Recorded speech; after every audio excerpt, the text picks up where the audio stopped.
Hello everybody, Samarth Bharat YouTube ಚಾನೆಲ್ಗೆ ತಮ್ಮೆಲ್ಲರಿಗೂ ಹಾರ್ದಿಕ ಸ್ವಾಗತ. So a warm welcome to all of you. So today we'll be having a compilation of first June and 2nd June. So first ಮತ್ತು 2nd June ನ ಒಟ್ಟು ವಿವರಗಳು ಇವತ್ತಿನ ಒಂದು ನ್ಯೂಸ್ ಅನಾಲಿಸಿಸ್ ಅಲ್ಲಿ ಹಾಕೊಂಡಿದ್ದೇನೆ. ಸೊ ಡೆಫಿನೆಟ್ಲಿ ಇವತ್ತು as a slide says there will be a special focus on fishing and blue revolution. So ಫಿಶಿಂಗ್ಗೆ ಸಂಬಂಧಿಸಿದಾಗೆ ಒಂದು ನ್ಯೂಸ್ ಕೂಡ ಇದೆ, ರೀಜನಲ್ ನ್ಯೂಸ್ಗೆ ಸಂಬಂಧಿಸಿದಾಗೆ. ಸೊ ಹಾಗಾಗಿ ಅದರ ಪೂರಕವಾಗಿ ನಾವು ಫಿಶಿಂಗ್ ನಮ್ಮ ದೇಶ ಯಾವ ಸ್ಥಾನಮಾನದಲ್ಲಿದೆ ಮತ್ತು ಫಿಶಿಂಗ್ ಸೆಕ್ಟರ್ನ ಒಂದು ಒಟ್ಟು ಯಾವ ರೀತಿಯ ಕೆಲವೆಲ್ಲ ಕೊಡುಗೆಗಳಿವೆ, ಸೊ ಇದರ ಬಗ್ಗೆ ನಾವು ಹೆಚ್ಚುವರಿಯಾಗಿ ತಿಳ್ಕೊಂಡ್ಬಿಡುವ. So in today's class will be having a special focus on fishing and also blue revolution. So we shall start the class now.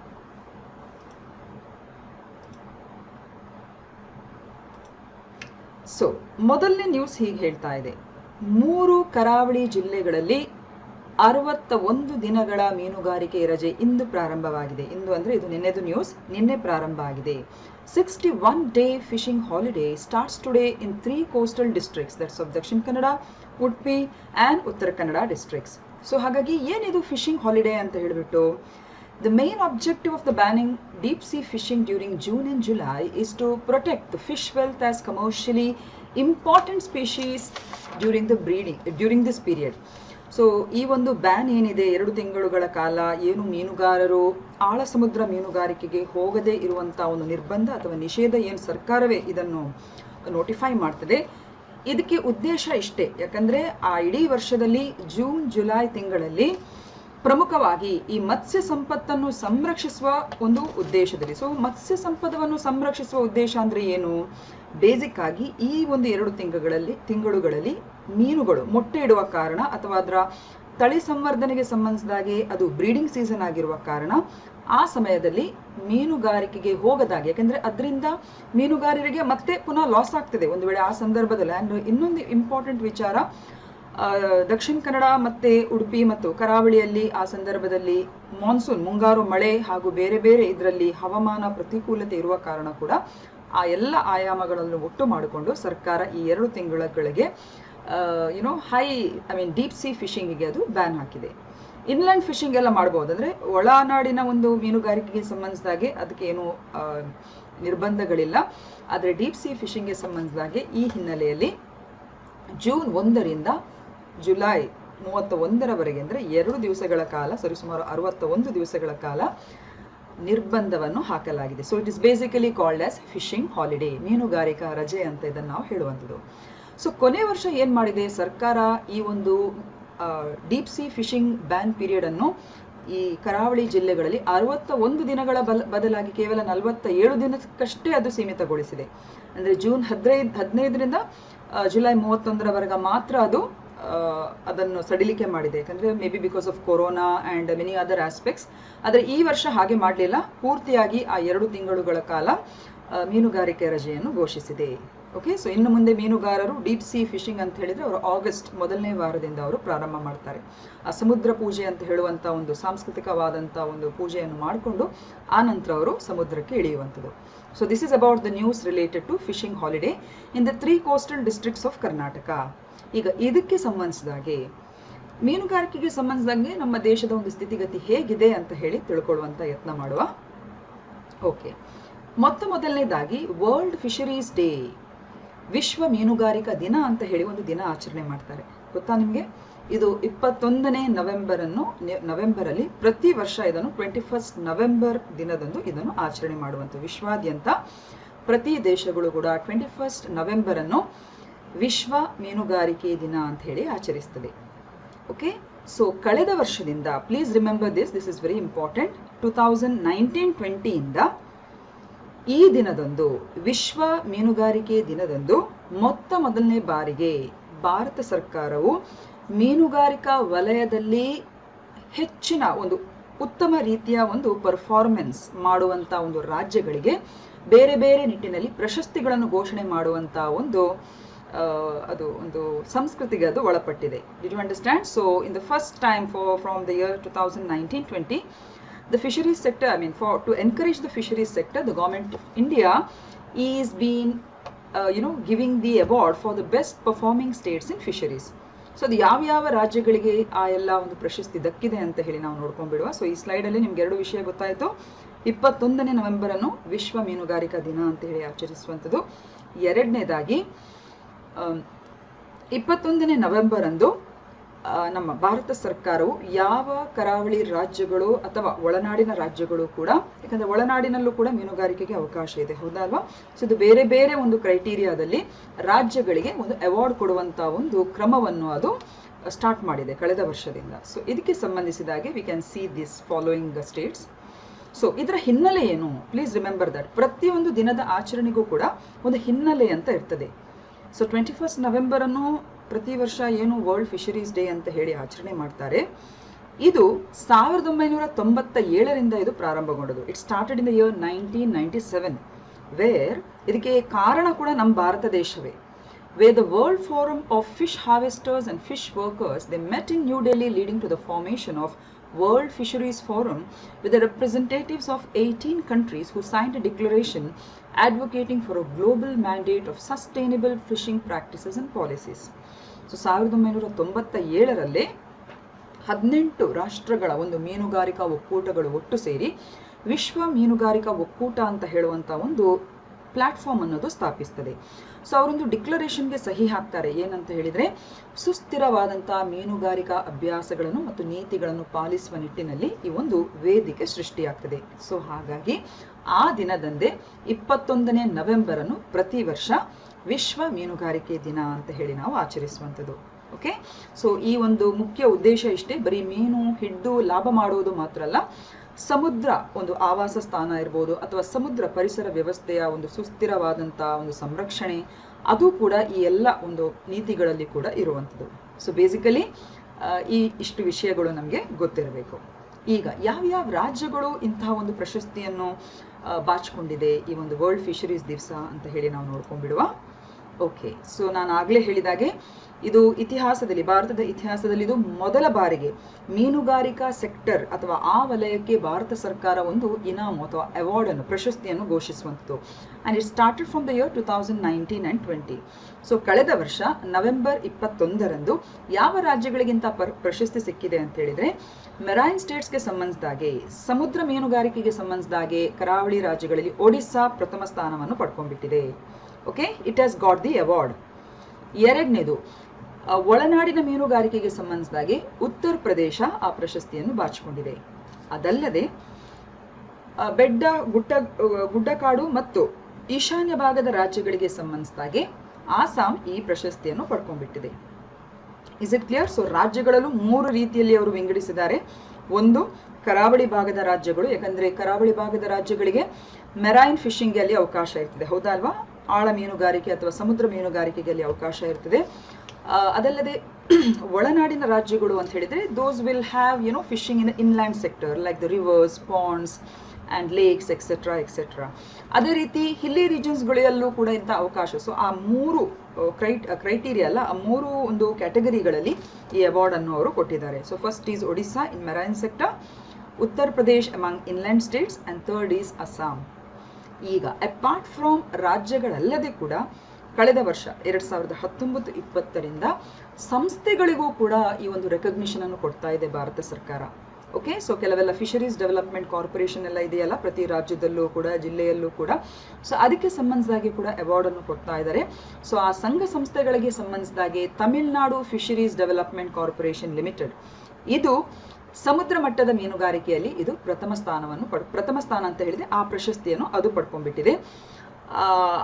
ಒಳನಾಡಿನ ಮೀನುಗಾರಿಕೆಗೆ ಸಂಬಂಧಿಸಿದಾಗೆ ಸಾಂಸ್ಥಿಕ ರೂಪದಲ್ಲಿ ಪ್ರಶಸ್ತಿ ಪಡೆದಂತಹ ಸಂಸ್ಥೆ ಅಂತ ಹೇಳಿದ್ರೆ Telangana state fishermen cooperative societies federation. Okay, ಮತ್ತು ಹಿಲ್ಲಿ ರೀಜನ್ಗೆ ಸಂಬಂಧಿಸಿದಾಗೆ ಪುನಃ ಇಟ್ ಈಸ್ ಅಸ್ಸಾಂನ apex cooperating fishing marketing and processing federation limited. Okay, ಅದಲ್ಲದೆ ಜಿಲ್ಲೆಗಳಿಗೂ ಕೂಡ ಕೊಟ್ಟಿದ್ದಾರೆ. Marine district, best marine district ಅಂದ್ರೆ ಉತ್ತಮ ರೀತಿಯ ಸಮುದ್ರ ಮೀನುಗಾರಿಕೆಗೆ ಸಂಬಂಧಿಸಿದ ಒಂದು ಜಿಲ್ಲೆ. ಸೊ ಅದು ಯಾವುದು ಅಂತ ಹೇಳಿದ್ರೆ ಕೃಷ್ಣಾ ಜಿಲ್ಲೆ, ಆಂಧ್ರ ಪ್ರದೇಶದ ಕೃಷ್ಣಾ ಜಿಲ್ಲೆಗೆ ಕೊಟ್ಟಿದ್ದಾರೆ. ಹಾಗೂ ಬೆಸ್ಟ್ ಇನ್ಲ್ಯಾಂಡ್ ಡಿಸ್ಟ್ರಿಕ್ಟ್ ಅಂತ ಹೇಳಿ ಒಳನಾಡಿನ ಮೀನುಗಾರಿಕೆಗೆ ಸಂಬಂಧಿಸಿದ ಒಂದು ಆಂತರಿಕ ಜಿಲ್ಲೆಯಲ್ಲಿ ನಾಗಾವನ್ ಅಂತ ಹೇಳುವಂತ ಒಂದು ಜಿಲ್ಲೆ, ಇದು ಕಾಲಹಂಡಿ ಒಡಿಸ್ಸಾದಲ್ಲಿ ಇರುವಂಥದ್ದು. And again Assam as a best hilly and north east ಡಿಸ್ಟ್ರಿಕ್ಟ್ಗೆ ಸಂಬಂಧಿಸಿದಾಗೆ. ಓಕೆ, ಸೊ ಹೀಗೆ ನಾನಾ ಆಯಾಮಗಳಲ್ಲಿ ಇದು ಕಳೆದ ವರ್ಷದಿಂದ ಪ್ರಾರಂಭ ಮಾಡಿರುವಂಥದ್ದು. So this can be asked for the examination ಅಂತ ನಾನು ಅಂದ್ಕೊಂಡಿದ್ದೇನೆ. It can be asked, it can be a probable question. Okay, so ಇದಿಷ್ಟು ನಿಮಗೆ ಗೊತ್ತಿರಬೇಕು. Next, importance of fisheries for India. So ನಿಮಗೆಲ್ಲ ಗೊತ್ತಿರುವ ಹಾಗೆ India is a second major producer of fish through aquaculture in the world. So ಜಲಚರ ಸಾಕಣೆಗೆ ಸಂಬಂಧಿಸಿದಾಗೆ ಅದರಲ್ಲಿ ಮೀನು ಮತ್ತು ಬೇರೆ ಬೇರೆ ಶ್ರಿಂಪ್ ಇರ್ಬೋದು, ಏಡಿ ಅಂಥವೆಲ್ಲ ಬೇರೆ ಬೇರೆ ಅಕ್ವಾಕಲ್ಚರ್ಗೆ ಸಂಬಂಧಿಸಿದಾಗೆ ಆ ನಿಟ್ಟಿನಲ್ಲಿ ನೋಡಿದರೆ ಭಾರತ 2ನೇ ಬೃಹತ್ ಆದಂಥ ಉತ್ಪಾದಕ. ಅದಲ್ಲದೆ India is a 4th largest exporter of fish in the world. So ರಫ್ತಿಗೆ ಸಂಬಂಧಿಸಿದಾಗೆ ನಾವು ನೋಡುವಾಗ ಭಾರತ 4ನೇ ಬೃಹತ್ ಆಗಿರುವಂಥ ರಾಷ್ಟ್ರ ಯಾವುದಕ್ಕೆ ಅಂತ ಹೇಳಿದ್ರೆ ರಫ್ತಿಗೆ ಸಂಬಂಧಿಸಿದಾಗೆ. It's a 4th largest exporter in the fish in the world. ಈ ಎಲ್ಲ ಇನ್ಫಾರ್ಮೇಶನ್ ನೋಡಿ ನೀವು ಗೂಗಲ್ಗೆ ಹೋದಾಗ ಇದು ಕೆಲವೊಮ್ಮೆ ಭಾರತ 7ನೇ ಸ್ಥಾನದಲ್ಲಿ ತೋರಿಸ್ತಾರೆ, 2ನೇ ಸ್ಥಾನದಲ್ಲಿ ತೋರಿಸ್ತಾರೆ, 3ನೇ ಸ್ಥಾನದಲ್ಲಿ ತೋರಿಸ್ತಾರೆ. So for this the authentic information which I have relied upon is the press information bureau. ಇದು ಸರ್ಕಾರದಿಂದ ಹೊರಬಂದಂಥ ಒಂದು ಪತ್ರಿಕಾ ಪ್ರಕಟಣೆ ಆಗಿರುವ ಕಾರಣ ಇದನ್ನು ಕಳೆದ 27 ಜೂನ್ 2020 ಪ್ರಕಟಿಸಿರುವಂಥ ಒಂದು ಲೇಟೆಸ್ಟ್ ಆಗಿರುವಂಥ information related to the fisheries aspect. So ಅದರ ಪ್ರಕಾರ Bharat it's a 4th largest exporter of fish in the world ಹಾಗೂ 7.7% ಆಫ್ ದ ಗ್ಲೋಬಲ್ ಫಿಶ್ ಪ್ರೊಡಕ್ಷನ್ಗೆ ಇದು ಕಾಂಟ್ರಿಬ್ಯೂಟ್ ಮಾಡ್ತದೆ. ಜಾಗತಿಕವಾಗಿ ಮೀನು ಉತ್ಪಾದನೆಗೆ ಸಂಬಂಧ 7.7% ಒಂದು ಕಾಂಟ್ರಿಬ್ಯೂಷನ್ ನಮ್ಮ ಭಾರತದ ಕಡೆಯಿಂದ ಇದೆ. So this is another information, and also you can see that around 28 million people are employed in the fisheries sector. ಪರೋಕ್ಷವಾಗಿ ಅಥವಾ ಪ್ರತ್ಯಕ್ಷವಾಗಿ ಸರಿಸುಮಾರು 28 ಮಿಲಿಯನ್ ಜನಗಳು ಈ ಒಂದು ಮೀನುಗಾರಿಕಾ ವಲಯದಲ್ಲಿ ಅವರು ತೊಡಗಿಸಿಕೊಂಡಿದ್ದಾರೆ. So this is about the related information related to fisheries sector. Yes, ಈಗ ಮೀನುಗಾರಿಕೆಗೆ ಸಂಬಂಧಿಸಿದಾಗೆ ಭಾರತ ಸರ್ಕಾರ ಏನೆಲ್ಲ ಕ್ರಮಗಳನ್ನು ಕೈಗೊಂಡಿದೆ. ಮೊದಲನೇದಾಗಿ establishment of fisheries and aquaculture infrastructure development fund during 2018 and 19. So ಮೀನುಗಾರಿಕೆ ಮತ್ತು ಜಲಚರ ಸಾಕಣೆಗೆ ಸಂಬಂಧಿಸಿದ ಮೂಲಭೂತ ಸೌಕರ್ಯಗಳ ಅಭಿವೃದ್ಧಿ ನಿಧಿ ಅಂತ ಹೇಳುವಂಥದ್ದು. ಇದರ ಒಂದು ಸ್ಥಾಪನೆ 2018 ಮತ್ತು 19 ಆಗಿರುವಂಥದ್ದು. ಅದಲ್ಲದೆ ಪ್ರಧಾನಮಂತ್ರಿ ಮತ್ಸ್ಯ ಸಂಪದಾ ಯೋಜನೆ ಅಂತ ಹೇಳಿಬಿಟ್ಟು ಇದು ಸರಿಸುಮಾರು 2024-25 ಸರಿಸುಮಾರು ನಮ್ಮ ಭಾರತ ದೇಶ 22 ಮಿಲಿಯನ್ ಟನ್ ಮೀನು ಉತ್ಪಾದನೆಗೆ ಸಂಬಂಧವಾಗಿ ಪ್ರೊಡಕ್ಷನ್ಗೆ ಸಂಬಂಧವಾಗಿ ಆ ಮಟ್ಟಕ್ಕೆ ಅದು ಏರಬೇಕು ಅಂತ ಹೇಳುವಂಥದ್ದು, ನಂಬರ್ 1 ಆಗಿ ಬರಬೇಕು ಅಂತ ಹೇಳುವಂಥ ಒಂದು ಅಂದಾಜು. and it is expected to create employment opportunities for 55 lakh people.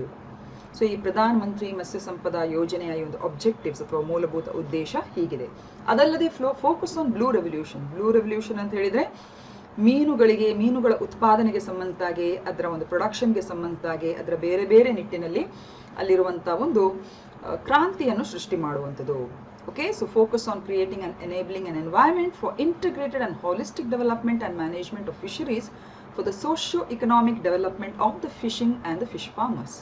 So ಮೀನುಗಾರಿಕೆಗೆ ಸಂಬಂಧಿಸಿದಾಗಿ ಮೀನುಗಾರಿಕೆಯಲ್ಲಿ ತೊಡಗಿರುವವರು ಅವರಿಗೂ ಒಳಿತಾಗಬೇಕು, ಅದೇ ರೀತಿ ಸಾಗರದಲ್ಲಿರುವಂಥ ಆ ಒಂದು ಮತ್ಸ್ಯ ಸಂಪತ್ತಿನ ಸುಸ್ಥಿರವಾದಂಥ ಸಂರಕ್ಷಣೆಯ ಜೊತೆಯಲ್ಲಿ ಲಾಭವನ್ನು ಪಡೆಯುವಂಥ ಈ ರೀತಿಯ ವ್ಯವಸ್ಥೆಗೆ ಪೂರಕವಾಗಿ ನಾವು ಮೀನುಗಾರರನ್ನು ಸಿದ್ಧಪಡಿಸಬೇಕು ಹಾಗೂ ಅವರನ್ನು ಕೂಡ ಅಭಿವೃದ್ಧಿಪಡಿಸುವಂಥ ಯೋಜನೆ ಈ ಒಂದು ಬ್ಲೂ ರೆವಲ್ಯೂಷನ್ ಪ್ರಕಾರ ಇರುವಂಥದ್ದು. ಅದಲ್ಲದೆ extension of Kisan credit card KCC, ಇದರ ಮೂಲಕ ಕೂಡ ಮೀನುಗಾರರಿಗೆ ಅವರ ಒಂದು ಕ್ಯಾಪಿಟಲ್ ನೀಡ್ಸ್ಗೆ ಸಂಬಂಧಿಸಿದಾಗೆ ನಾನಾ ರೂಪದಲ್ಲಿ ಸಾಲದ ವಿತರಣೆಯನ್ನು ಕೂಡ ಅಲ್ಲಿ ಕಾಣಬಹುದು. ಸೊ ಇದಿಷ್ಟು Indian government's efforts to improve fishery. So ಇದಕ್ಕೆ ಸಂಬಂಧಿಸಿದಾಗೆ ಅದನ್ನು ಕೂಡ ನೀವು ಸೇರಿಸಬಹುದು. ಪ್ರತಿ ರಾಜ್ಯಗಳಿಗೆ ಒಂದು ಮೀನುಗಾರಿಕೆಗೆ ಸಂಬಂಧಿಸಿದಾಗೆ ಪ್ರಶಸ್ತಿಯ ಘೋಷಣೆ, ವಿಶ್ವ ಮೀನುಗಾರಿಕಾ ದಿನದ ಒಂದು celebration. These are all different aspects where somewhere or the other awareness is created with reference to the improvement in fishing sector. So ishtu helta I think so we shall go to the next news segment. Okay, so ನ್ಯಾಯಮೂರ್ತಿ AK Mishra ಇವರನ್ನು ರಾಷ್ಟ್ರೀಯ ಮಾನವ ಹಕ್ಕುಗಳ ಆಯೋಗದ ಮುಖ್ಯಸ್ಥರನ್ನಾಗಿ ನೇಮಿಸಲಾಗಿದೆ. Okay, so justice Arun Kumar Mishra ಈಗ ಹೊಸದಾಗಿ ನಮ್ಮ NHRC ರಾಷ್ಟ್ರೀಯ ಮಾನವ ಹಕ್ಕುಗಳ ಆಯೋಗದ ಮುಖ್ಯಸ್ಥರಾಗಿ ಅವರು ನೇಮಕಗೊಂಡಿದ್ದಾರೆ. ಸೊ ಇವರ ಹೆಸರನ್ನು ಸಜೆಸ್ಟ್ ಮಾಡಿದ್ದು ನಮ್ಮ ಹೈ ಪವರ್ಡ್ ಸೆಲೆಕ್ಷನ್ ಪ್ಯಾನೆಲ್ ಏನಿತ್ತು ಅದರಲ್ಲಿ ನಮ್ಮ ಪ್ರಧಾನಮಂತ್ರಿಯವರಾದ ನರೇಂದ್ರ ಮೋದಿ ಜೊತೆಯಲ್ಲಿ ಯೂನಿಯನ್ ಹೋಮ್ ಮಿನಿಸ್ಟರ್ ಆಗಿರುವಂಥ ಗೃಹ ಸಚಿವರಾಗಿರುವಂಥ Amit Shah, deputy chairman of the Rajya Sabha Harivansh, Lok Sabha speaker Om Birla ಮತ್ತು leader of the opposition in the Rajya Sabha that is Mallikarjun Kharge. So ಇವರ ಒಂದು ಪ್ಯಾನೆಲ್ ಏನಿದೆ ಇವರನ್ನು ಆಯ್ಕೆ ಮಾಡಿರುವಂಥದ್ದು. ಓಕೆ, ಅವರ ಅಧಿಕಾರಾವಧಿ ಇವತ್ತಿನಿಂದ ಪ್ರಾರಂಭಗೊಳ್ತದೆ, ಅಂದರೆ ಜೂನ್ 2 ಸೊ ಇದನ್ನು ತಿಳ್ಕೊಳ್ಳುವಾಗ ನಾವು ಬೇಸಿಕ್ ಆಗಿ ಸ್ವಲ್ಪ ರಾಷ್ಟ್ರೀಯ ಮಾನವ ಹಕ್ಕುಗಳ ಆಯೋಗದ ಹಿನ್ನೆಲೆಯನ್ನು ಕೂಡ ನಾವು ತಿಳ್ಕೊಬೇಕಾಗ್ತದೆ. Yes or no? So national human rights commission, so ಇದು 1993ರಲ್ಲಿ ಇದು ಅಸ್ತಿತ್ವಕ್ಕೆ ಬರ್ತದೆ. ಹಾಗೂ ಅಸ್ತಿತ್ವಕ್ಕೆ ಹೇಗೆ ಬರ್ತದೆ ಅಂತ ಹೇಳಿದ್ರೆ, ಪಾರ್ಲಿಮೆಂಟ್ ಮೂಲಕ ಮಾನವ ಹಕ್ಕುಗಳ ಸಂರಕ್ಷಣೆ ಕಾಯ್ದೆ 1993ರ ಈ ಒಂದು ಕಾಯ್ದೆ ಅನ್ವಯ ಈ ಒಂದು ಆಯೋಗದ ಒಂದು ಅಸ್ತಿತ್ವ ರೂಪುಗೊಳ್ತದೆ. ಸೊ ಹಾಗಾಗಿ ಈ NHRC ಅಥವಾ ನ್ಯಾಷನಲ್ ಹ್ಯೂಮನ್ ರೈಟ್ಸ್ ಕಮಿಷನ್ ಎಂಬುದು ಅದೊಂದು ಶಾಸನಬದ್ಧ ಸಂಸ್ಥೆಯಾಗಿದೆ. So it's basically a statutory body. So ಈ ಆಯೋಗ ಅಸ್ತಿತ್ವಕ್ಕೆ ಬರಲಿಕ್ಕೆ ಇನ್ನೊಂದು ಹಿನ್ನೆಲೆ ಇದೆ. ಏನಂತ ಹೇಳಿದ್ರೆ, 1993ರಲ್ಲಿ ವಿಶ್ವಸಂಸ್ಥೆಯ ಸಾಮಾನ್ಯ ಸಭೆಯು ಪ್ಯಾರಿಸ್ ನೀತಿಗಳನ್ನು ಮಾನವ ಹಕ್ಕುಗಳಿಗೆ ಸಂಬಂಧಿಸಿದಾಗಿ ಪ್ರತಿಯೊಂದು ರಾಷ್ಟ್ರಗಳು ಕೂಡ ತಮ್ಮ ರಾಷ್ಟ್ರಗಳಲ್ಲಿ ಇದರ ಬಗ್ಗೆ ಪೂರ್ವಾನ್ವಯವಾಗಿ ಕ್ರಮ ಕೈಗೊಳ್ಳಬೇಕು ಅಂತ ಹೇಳುವಂಥ ಒಂದು ಸೂಚನೆ ಅನ್ವಯ ಭಾರತವು ಕೂಡ ಇಂತಹ ಒಂದು ಕಾಯ್ದೆಯನ್ನು ಸೃಷ್ಟಿ ಮಾಡಿ ಅದಕ್ಕೆ ಪೂರಕವಾಗಿ ಮಾನವ ಹಕ್ಕುಗಳ ಸಂರಕ್ಷಣೆಗೆ ಸಂಬಂಧಿಸಿದಾಗಿ ಈ ಆಯೋಗದ ಒಂದು ಸೃಷ್ಟಿಗೆ ಅಥವಾ ಸ್ಥಾಪನೆಗೆ ಅದು ಕಾರಣ ಆಯಿತು. ಓಕೆ, ಸೊ ಈ ಕಮಿಷನ್ ಅಲ್ಲಿ ಅಥವಾ ಈ ಆಯೋಗದಲ್ಲಿ ಚೇರ್ಮನ್ ಜೊತೆಯಲ್ಲಿ ಅಧ್ಯಕ್ಷರ ಜೊತೆಯಲ್ಲಿ 4 ಜನ ಸದಸ್ಯರು ಕೂಡ ಇರ್ತಾರೆ. ಹಾಗೂ ಈ ಕಮಿಷನ್ನ ಕೇಂದ್ರ ಕಚೇರಿ ನವದೆಹಲಿಯಲ್ಲಿ ಇರ್ತದೆ. ಅದಲ್ಲದೆ ಬೇರೆ ಬೇರೆ ರಾಜ್ಯಗಳಲ್ಲೂ ಅಥವಾ ಬೇರೆ ಬೇರೆ ಕೇಂದ್ರಗಳಲ್ಲೂ ಕೂಡ, ಪ್ರಾದೇಶಿಕ ಕೇಂದ್ರಗಳಲ್ಲೂ ಕೂಡ ಇವರು ತಮ್ಮ ಆಫೀಸಸ್ ಅನ್ನು ತೆರೆಯುವಂತ ಒಂದು ಅವಕಾಶ ಇಲ್ಲಿ ಇರುವಂಥದ್ದು. ಹೆಚ್ಚಾಗಿ ರಾಜ್ಯಗಳಲ್ಲೂ ಕೂಡ ಈ ರೀತಿಯ ರಾಜ್ಯಕ್ಕೆ ಸಂಬಂಧಿಸಿದ HRCಗಳು ಕೂಡ ಇರುವಂಥದ್ದು. ಓಕೆ, ಸೊ ಇದಿಷ್ಟು ನ್ಯಾಯಮೂರ್ತಿ AK Mishra, who is our new NHRC chairman. Yes, so ಇಲ್ಲಿ ನಾವು ಕಾಣ್ಬೋದು ಜಸ್ಟಿಸ್ ಅರುಣ್ ಕುಮಾರ್ ಮಿಶ್ರಾ ಇವರ 8ನೇ ಮುಖ್ಯಸ್ಥರು. ಯಾವ್ದ್ರದ್ದು? ರಾಷ್ಟ್ರೀಯ ಮಾನವ ಹಕ್ಕುಗಳ ಆಯೋಗದ 8th ಚೇರ್ಮನ್ ಅವರು. ನಿಮ್ಗೆ ಗೊತ್ತಿರೋ ಹಾಗೆ 1993ರಲ್ಲಿ ನಮ್ಮ ಈ ಆಯೋಗವು ಸ್ಥಾಪನೆಗೊಂಡಿದೆ. ಅಲ್ಲಿಂದ ಇಲ್ಲಿ ನಾವು ನೋಡಿದ್ರೆ ಜಸ್ಟಿಸ್ ರಂಗನಾಥ್ ಮಿಶ್ರಾ ಇವರು NHRCಯ ಫಸ್ಟ್ ಚೇರ್ಪರ್ಸನ್ ಆಗಿರ್ತಾರೆ, ಅಂದ್ರೆ ಮೊದಲ ಅಧ್ಯಕ್ಷರಾಗಿರ್ತಾರೆ. ಇದನ್ನು ನಾವು ನೆನ್ಪಿಟ್ಕೊಳ್ಬೇಕು. ಪ್ರತಿ ಆಯೋಗಗಳ ಮೊದಲನೇ ಚೇರ್ಪರ್ಸನ್ಗಳನ್ನು ಹೆಚ್ಚಾಗಿ ನೆನ್ಪಿಟ್ಕೊಳ್ಳುವಂತ ಪ್ರಯತ್ನ ಮಾಡಬೇಕು. So it is justice Ranganath Mishra. ಈಗ 8ನೇ ಅಧ್ಯಕ್ಷರಾಗಿ ಜಸ್ಟಿಸ್ ಅರುಣ್ ಕುಮಾರ್ ಮಿಶ್ರಾ ಅವರು ಅಧಿಕಾರವನ್ನು ತಗೊಂಡಿದ್ದಾರೆ. ಅದಕ್ಕಿಂತ ಮುಂಚೆ ಜಸ್ಟಿಸ್ HL ದತ್ತು ಅವರು ಪೂರ್ಣಕಾಲಿಕವಾಗಿ ಈ NHRCಯ ಮುಖ್ಯಸ್ಥರಾಗಿದ್ರು. ಆಕ್ಟಿಂಗ್ ಇವರಂದ್ರೆ 2020 ಡಿಸೆಂಬರ್ ಅಲ್ಲಿ ಅವರ ಅಧಿಕಾರಾವಧಿ ಮುಗಿದ ನಂತರ ಜಸ್ಟಿಸ್ ಪ್ರಫುಲ್ಲ ಚಂದ್ರ ಪಂತ್ ಅವರ ಆಕ್ಟಿಂಗ್ ಹೆಡ್ ಆಗಿ ಅಥವಾ ಆಕ್ಟಿಂಗ್ ಚೇರ್ಮನ್ ಆಗಿ ಅಷ್ಟೇ ಕಾರ್ಯನಿರ್ವಹಿಸ್ತಾ ಇದ್ರು. He was not a full time chairman. Okay, so now the 8th chairman is none other than Justice Arun Kumar Mishra. Yes. Next, one more news. ಚೀನಾದ ಸಿನೋವ್ಯಾಕ್ ಲಸಿಕೆಗೆ WHO ಅನುಮತಿ ನೀಡುತ್ತದೆ. So world health organisation gives nod to China Sinovac jab ಅಂತ ಹೇಳಿದ್ರೆ vaccine. So ಬಹಳಷ್ಟು ಈಗ ಚೀನಾದು 2 ಲಸಿಕೆಗೆ ಈಗ ಆಗ್ಲೇ ಆಗಿದ್ರೆ ವಿಶ್ವ ಆರೋಗ್ಯ ಸಂಸ್ಥೆಯ ಮಾನ್ಯತೆ ಸಿಕ್ಕಿದೆ. Okay, so the World Health Organization on Tuesday approved the Sinovac COVID-19 vaccine for emergency use, and it's the second Chinese vaccine to receive the WHO's green light. Okay, so ಚೀನಾದು ಈ ಒಂದು 2ನೇ ಲಸಿಕೆ ಆಗಿರುವಂತಹ ಸಿನೋವ್ಯಾಕ್ ಅಂತ ಹೇಳುವಂತ ಈ ಲಸಿಕೆಗೂ ಕೂಡ ವಿಶ್ವ ಆರೋಗ್ಯ ಸಂಸ್ಥೆ ಇತ್ತೀಚೆಗೆ ಅದು ಗ್ರೀನ್ ಸಿಗ್ನಲ್ ಅಂದ್ರೆ ನಾಡ್ ಕೊಟ್ಟಿದೆ, ಅಪ್ರೂವಲ್ ಕೊಟ್ಟಿದೆ. ಅದಲ್ಲದೆ ಕೆಲ ತಿಂಗಳ ಹಿಂದೆ ಈ ಚೀನಾ ತಯಾರಿಸಿದಂತಹ ಸಿನೋಫಾರ್ಮ್ ನೋಡಿ, ಸಿನೋಫಾರ್ಮ್ ಅಂತ ಹೇಳುವಂತ ಈ ಲಸಿಕೆಗೂ ಕೂಡ WHO ಮಾನ್ಯತೆ ಸಿಕ್ಕಿದೆ. ಸೊ ಸಿನೋಫಾರ್ಮ್ ಎಂಬುದು ಚೀನಾದ ಪ್ರಪ್ರಥಮ WHO ಇಂದ ಲಸಿಕೆಗೆ ಅನುಮೋದನೆಗೊಂಡಂತಹ ಲಸಿಕೆ ಆಗಿರುತ್ತದೆ. So Sinopharm becomes the first Chinese vaccine to be approved by the world health organisation. ಇದನ್ನು ನೆನ್ಪಿಟ್ಕೊಳ್ಬೇಕು, ಪರೀಕ್ಷಾ ದೃಷ್ಟಿಯಿಂದ ನಾನು ಹೇಳಿದ್ದು. 2ನೇದು ಈಗ ಸಿನೋವ್ಯಾಕ್ ಅಂತ ಹೇಳುವಂತ ಈ ಒಂದು ವ್ಯಾಕ್ಸಿನ್ಗೂ ವಿಶ್ವ ಆರೋಗ್ಯ ಸಂಸ್ಥೆ ಒಂದು ನಾಡ್ ಕೊಟ್ಟಿದೆ. So there are basically two vaccines from China which has got the approval from World Health Organization. One is Sinopharm, the second one is Sinovac. Sino ಅಂತ ಆ ರೀತಿಯಾಗಿ ನೆನ್ಪಿಟ್ಕೊಳ್ಳಿ, ಫಾರ್ಮ್ ಅಂಡ್ ವ್ಯಾಕ್. ಓಕೆ, ಸೊ ಇತ್ತೀಚೆಗೆ ವಿಶ್ವ ಆರೋಗ್ಯ ಸಂಸ್ಥೆ ಎಮರ್ಜೆನ್ಸಿ ಯೂಸೇಜ್ಗೆ ಸಂಬಂಧಿಸಿದಾಗೆ ಹಲವಾರು ಕಂಪನಿಯ ಲಸಿಕೆಗಳಿಗೆ ಅದು ಅನುಮೋದನೆಯನ್ನು ಕೊಡ್ತಾ ಬಂದಿದೆ. ಫೈಸರ್ ಇರ್ಬೋದು, ಬಯೋಎನ್ಟೆಕ್ ಇರ್ಬೋದು, ಮೊಡೆರ್ನಾ ಇರ್ಬೋದು, ಜಾನ್ಸನ್ ಆ್ಯಂಡ್ ಜಾನ್ಸನ್, ಆಸ್ಟ್ರಾಜೆನೆಕಾ. ಸೊ ಆಸ್ಟ್ರಾಜೆನೆಕಾದ ಬಗ್ಗೆ ನಿಮಗೆ ಗೊತ್ತಿದೆ, ಅದು ಸೀರಮ್ ಇನ್ಸ್ಟಿಟ್ಯೂಟ್ ಆಫ್ ಇಂಡಿಯಾದ ಜೊತೆಯಾಗಿ ನಮ್ಮ ಕೋವಿಶೀಲ್ಡ್ ತಯಾರಿಕೆಗೆ ಆ ಕಂಪನಿ ಅದು ಒಂದು ಒಳ ಒಪ್ಪಂದ, ಅಂದರೆ ಅವರ ಒಂದು ಒಡಂಬಡಿಕೆಯಲ್ಲಿ ಆ ಒಂದು ಲಸಿಕೆಯು ತಯಾರಾಗಿರುವಂಥದ್ದು. ಆದರೆ ಭಾರತದ ಇಂಡಿಜಿನಿಯಸ್ ಆಗಿ ತಯಾರಿಸಿದಂಥ ಲಸಿಕೆಗೆ ಇನ್ನೂ ಕೂಡ WHO ಮಾನ್ಯತೆ ಕೊಟ್ಟಿಲ್ಲ. ಅದ್ಯಾವುದು? ಕೋವ್ಯಾಕ್ಸಿನ್. ಅದರ ಪೇಪರ್, ಅಂದರೆ ಅದರ ಪೇಪರ್ ಇದೆಲ್ಲ ಆಗ್ತಾ ಇದೆ, ಅಂದರೆ ಅದರ ಫಂಕ್ಷನಲ್ ಸ್ಟೇಟಸ್ ಈಗ ಆಲ್ರೆಡಿ WHO ಸಬ್ಮಿಟ್ ಆಗಿದೆ. ಇನ್ನು ಕೆಲವು ತಿಂಗಳುಗಳಲ್ಲಿ ಅಪ್ರೂವ್ ಆಗಬಹುದು ಅಂತ ಹೇಳುವಂಥದ್ದು. ಸೊ ಅಲ್ಲಿ ತನಕ ಕೋವ್ಯಾಕ್ಸಿನ್ ಪಡ್ಕೊಂಡವರಿಗೆ ಮಾತ್ರ ವಿದೇಶ ಪ್ರಯಾಣ ಸ್ವಲ್ಪ ತುಸು ಕಷ್ಟ ಅಂತ ನನಗೆ ಅನಿಸ್ತದೆ, especially to European countries and the other countries, because they are now approving only the vaccines that are approved by World health Organization. ವಿಶ್ವ ಆರೋಗ್ಯ ಸಂಸ್ಥೆ ಮಾನ್ಯತೆ ಪಡೆದುಕೊಂಡಂತಹ ವ್ಯಾಕ್ಸಿನ್ಗಳಿಗೆ ಮಾತ್ರ ವೀಸಾ ಅಪ್ರೂವಲ್ಗೆಲ್ಲ ಈಗ ಅನುಮತಿ ಕೊಡುವ ಕಾರಣ, ಸೊ ಈ ಒಂದು ಸೂಕ್ಷ್ಮತೆಯನ್ನು ನಾವಿಲ್ಲಿ ಗಮನಿಸಬೇಕು. ಓಕೆ, ಸೊ ಈಗ ಚೀನಾಗೆ ಸಂಬಂಧಿಸಿದಾಗೆ 2 ವ್ಯಾಕ್ಸಿನ್ಗಳು ಯಾವ್ದು ಹೇಳಿ? Sinopharm is the first one and second is Sinovac, which has got the approval from world health organisation. So ಈಗ ಬಹುತೇಕ ನಮ್ಮ ಪ್ರಶ್ನೆಗಳ ಒಂದು ಸರದಿ. ಎಸ್, ಸೊ ಇಲ್ಲಿ ಇವತ್ತಿನ ಸುದ್ದಿ ಸಂಚಯಕ್ಕೆ ಸಂಬಂಧಿಸಿದಾಗೆ ಪ್ರಶ್ನೆಗಳನ್ನು ಹಾಕೊಂಡಿದ್ದೇನೆ. ಜಸ್ಟಿಸ್ HL ದತ್ತು is the first chairperson of NHRC ಅಂತ ಉಂಟು, national human rights commission. NHRC is a statutory body, ಇದೊಂದು ಶಾಸನಬದ್ಧ ಸಂಸ್ಥೆ ಅಂತ ಉಂಟು. ಸೊ ಇದರಲ್ಲಿ ನೀವು ಕರೆಕ್ಟ್ ಸ್ಟೇಟ್ಮೆಂಟ್ ಅನ್ನು ಆಯ್ಕೆ ಮಾಡ್ಕೊಬೇಕು. ಸೊ ಇಲ್ಲಿ ಫಸ್ಟ್ ಸ್ಟೇಟ್ಮೆಂಟ್ ಈಸ್ ರಾಂಗ್. ಯಾಕೆ ಹೇಳಿ? ಜಸ್ಟಿಸ್ HL ದತ್ತು ಅಲ್ಲ ಫಸ್ಟ್ ಚೇರ್ಪರ್ಸನ್. ಫಸ್ಟ್ ಚೇರ್ಪರ್ಸನ್ ಯಾರು ಹೇಳಿ? Ranganath Mishra. He is a first chairperson of NHRC. ಹಾಗಾಗಿ ಫಸ್ಟ್ ಸ್ಟೇಟ್ಮೆಂಟ್ ತಪ್ಪಾಗಿರ್ತದೆ. ಹಾಗೂ NHRC ಖಂಡಿತವಾಗಿ ಅದು ಶಾಸನಬದ್ಧ ಸಂಸ್ಥೆ ಆಗಿರುವ ಕಾರಣ second statement is right. So ಹಾಗಾಗಿ ಇಲ್ಲಿ option 2 only is option B is the right answer. ಇನ್ನೊಂದಿದೆ ನೋಡಿ, which are the 2 vaccine of China to be approved by WHO. ಚೀನಾ WHO ದಿಂದ ಅನುಮೋದಿಸಲ್ಪಟ್ಟ ಚೀನಾದ 2 ಲಸಿಕೆಗಳು ಯಾವುವು? ಹೆಸರುಗಳು ಕನ್ಫ್ಯೂಸ್ ಆಗಿದೆ, ನಾನು ಆಗಲೇ ಹೇಳಿದ್ದೇನೆ, ನೆನ್ಪಿಟ್ಕೊಳ್ಳಿ. It is Sinopharm and Sinovac. Okay, Sinopharm and Sinovac. ಸಿನೋಫಾರ್ಮಿಗೆ ಫಸ್ಟೇ ಅಪ್ರೂವಲ್ ಸಿಕ್ಕಿದೆ, ಸಿನೋವ್ಯಾಕ್ಗೆ ನಿನ್ನೆ ಅಷ್ಟೇ ಅದು ಅಪ್ರೂವಲ್ ಸಿಕ್ಕಿರುವಂಥದ್ದು. 3ನೇ ಕ್ವೆಶ್ಚನ್. ಭಾರತವು ವಿಶ್ವದ 4ನೇ ಅತಿ ದೊಡ್ಡ ಮೀನು ರಫ್ತಾರ ರಾಷ್ಟ್ರವಾಗಿದೆ. First statement. ತಮಿಳುನಾಡು ಮೀನುಗಾರಿಕಾ ಅಭಿವೃದ್ಧಿ ನಿಗಮ ಲಿಮಿಟೆಡ್ ಇದಕ್ಕೆ 2019-20 ಸಾಲಿನ ಅತ್ಯುತ್ತಮ ಸಮುದ್ರ ಮೀನುಗಾರಿಕಾ ಸಂಸ್ಥೆ ಪ್ರಶಸ್ತಿಯನ್ನು ನೀಡಲಾಗಿದೆ. ಅಫ್ಕೋರ್ಸ್ 2 ಸ್ಟೇಟ್ಮೆಂಟ್ಗಳು ಕೂಡ ನಾವಾಗ ಡಿಸ್ಕಷನ್ ಮಾಡಿದಾಗೆ they are the right statements. So both the statements are the correct statements. Consider the following statements and select the correct option. ವಿಶ್ವ ಮೀನುಗಾರಿಕೆ ದಿನವನ್ನು ಪ್ರತಿ ವರ್ಷ ನವೆಂಬರ್ 20ರಂದು ಆಚರಿಸಲಾಗುತ್ತದೆ. Okay, next. ಇದನ್ನು 2015ರಲ್ಲಿ ಪ್ರಾರಂಭಿಸಲಾಯಿತು.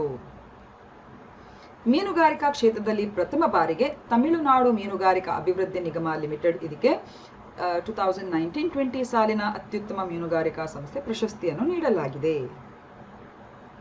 ಸೊ ಇಲ್ಲಿ first statement is definitely correct. Okay, 21 ನವೆಂಬರ್ಗೆ ವಿಶ್ವ ಮೀನುಗಾರಿಕಾ ದಿನ ಅಂತ ನಾವು ಆಚರಿಸುವಂಥದ್ದು. But this is wrong. ನಾನು ಆಗಲೇ ಹೇಳಿದಾಗೆ 1997ಗೆ ಇದು ಪ್ರಾರಂಭಗೊಂಡಿರುವಂಥದ್ದು. ಸೊ ಹಾಗಾಗಿ statement 2 is wrong. Statement 3 is definitely correct. ಆಗನ್ನೇ ನಾವು ಡಿಸ್ಕಸ್ ಮಾಡಿದ್ದೇವೆ. ಸೊ ಹಾಗಾಗಿ option C is the right statement. Okay, which state has been awarded the best performing state in marine fishing for the year 2019-20? 2019-20 ಸಾಲಿನ ಸಮುದ್ರ ಮೀನುಗಾರಿಕೆಯಲ್ಲಿ ಉತ್ತಮ ಪ್ರದರ್ಶನ ನೀಡುವ ರಾಜ್ಯವನ್ನು ಯಾವ ರಾಜ್ಯಕ್ಕೆ ನೀಡಲಾಗಿದೆ? So here the answer once again it is Odisha. Odisha is the right answer. ಒಳನಾಡಿನ ಮೀನುಗಾರಿಕೆಯಲ್ಲಿ ನಾನು ಆಗಲೇ ಹೇಳಿದಾಗೆ ಉತ್ತರ ಪ್ರದೇಶ ಈ ಪ್ರಶಸ್ತಿಯನ್ನು ಕಳೆದ ವರ್ಷ ಬಾಚಿಕೊಂಡಿದೆ. ಹಾಗೂ ಹಿಲ್ಲಿ ಏರಿಯಾಸ್ಗೆ ಸಂಬಂಧಿಸಿದಾಗೆ ಆಸಾಂ ಈ ಒಂದು ರಾಜ್ಯವಾರು ಪ್ರಶಸ್ತಿಯನ್ನು ಬಾಚಿಕೊಂಡಿದೆ ಅಥವಾ ತಮ್ಮದಾಗಿಸಿಕೊಂಡಿದೆ. ಸೊ ಇದಿಷ್ಟು ವಿಚಾರಗಳು I think so it is related to ಇವತ್ತಿನ ಈ ಒಂದು ವಿಷಯಗಳಿಗೆ ಸಂಬಂಧಿಸಿದಾಗೆ. ಸ್ವಲ್ಪ ಸಮಯದ ಅಭಾವ ಇರುವ ಕಾರಣ ಕೆಲವೊಮ್ಮೆ ನಾನು ಯಾವಾಗಲಲ್ಲ, ಕೆಲವೊಮ್ಮೆ ಬಹುಶಃ 2 ದಿವಸಗಳ ಈ ಸುದ್ದಿ ಸಂಚಯವನ್ನು ನಾನು ಒಟ್ಟು ಸೇರಿ 2 ಡೇಸ್ಗೆ ಒಂದ್ಸಲ ಕೂಡ ಮಾಡಬಹುದು ಇನ್ನು ಬರುವ ದಿನಗಳಲ್ಲಿ.